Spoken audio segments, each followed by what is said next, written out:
कुंवर पुष्पेंद्र सिंह चंडल। धन्यवाद सभापति महोदय। वर्तमान में भारत की कोई राष्ट्रीय भाषा नहीं है। हालांकि भारतीय संविधान के अनुच्छेद 343(1) में विशेष रूप से उल्लेख किया गया है कि संघ की आधिकारिक भाषा देवनागरी लिपि में हिंदी होगी।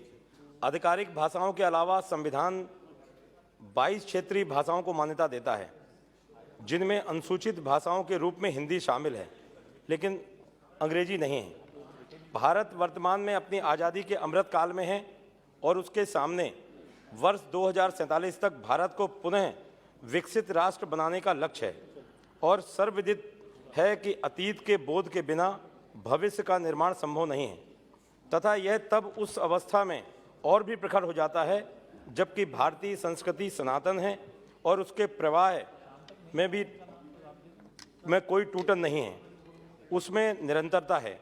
यदि राष्ट्र को एक महान लक्ष्य की प्राप्ति की ओर अग्रसर होना है तो उसके सभी अंगों में समरसता आवश्यक है एवं इस समरसता की प्राप्ति का एक प्रमुख साधन संवाद है। संवाद स्थापना के अनेक उपाय हैं, पर उसमें नैसर्गिक उपाय तो भाषा ही है।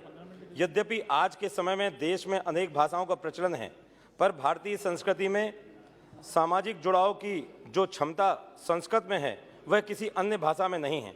मनुष्य के सामान्य व्यवहार तो अन्य भाषाओं के माध्यम से किए जा सकते हैं, पर जब लक्ष्य भारत को विकसित बनाना हो तो भारत के अतीत, दर्शन, सामाजिक व्यवहार और इसकी सांस्कृतिक सुगंध का ज्ञान संस्कृत के प्रयोग के बिना संभव नहीं है।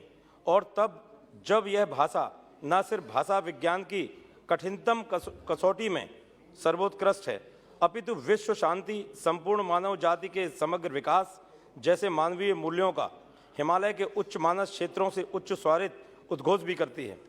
भारत एक राष्ट्र में राष्ट्रीय एकता को बढ़ाने वाली, राष्ट्र के भविष्य का मार्गदर्शन करने वाली भारत की वाक प्राण शक्ति संस्कृत भाषा को हिंदी राजभाषा के साथ राष्ट्रीय भाषा घोषित किया जाए और इसके जन जन तक प्रसार और व्यवहारिक प्रयोग को बढ़ावा देने के लिए हर संभव प्रयास किए जाए। बहुत बहुत धन्यवाद।